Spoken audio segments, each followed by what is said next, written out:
Now, more updates coming in from Nigeria. An influential traditional ruler who was kidnapped last month has been killed over delayed ransom. Bawa, the monarch of the Sokoto state in northwest Nigeria, was shot dead by his captors on Tuesday. He, along with his son, were abducted on the 29th of July when they were traveling to their native town near the Niger state. Now, the bandits had given a deadline of Tuesday for the ransom payment and threatened to kill the 73-year-old if the money was not paid. Now, days ago, a video also surfaced where the monarch was pleading for release. He was killed while negotiations were ongoing to pay the ransom. As per his council members, the people had gone to the bandits' camp for the negotiations, but he was already killed by then. Now, the bandits have reportedly released the monarch's son after payment of 60 million naira, or over $38,000, and 5 motorcycles as ransom. Nigerian President Bola Tinubu has condemned the killing of the monarch. He described the act deeply disturbing and a heinous crime and said that it would not go without a decisive response. The president assured Nigerians that his administration was aggressively removing threats to ensure the security of the nation. However, the authorities have so far failed to tackle the spiraling kidnapping crisis that Nigeria has been facing for years. Though many cases go unrecorded, some reports suggest that more than 4,700 people have been abducted since President Tinubu took office in May last year. Various groups are involved in the kidnapping business in Nigeria, who operate nationwide, going after everyone from school children to families of traditional monarchs. Criminal gangs and bandits operating in several states in northwestern and central Nigeria have for years raided villages from their forest hideouts. They have killed and abducted residents as well as burned homes after looting them.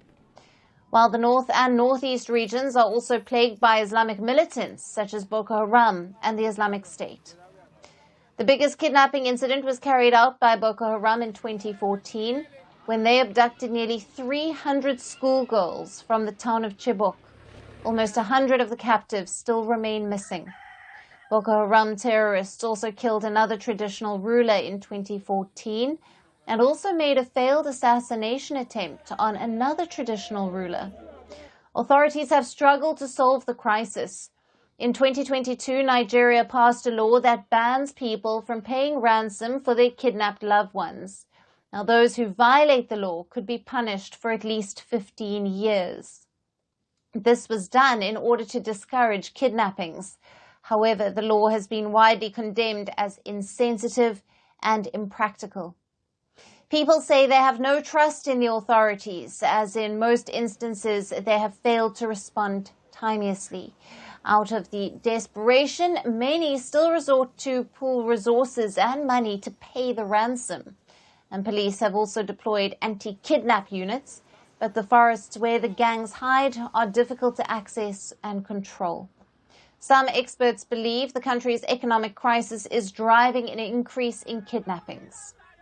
The high rate of youth unemployment is believed to be a major reason why people are turning to crime for income. Young Nigerians are already frustrated with the rising cost of living and have taken to the streets demanding an end to bad governance. Failed action on the security crisis could further add to people's woes and worries for President Tinubu. Climate change is on our doorstep. It's time for a revolution to take root. And it starts with 1.4 billion Indians. It starts with one tree for humanity, one tree for Mother Earth, one tree for our future.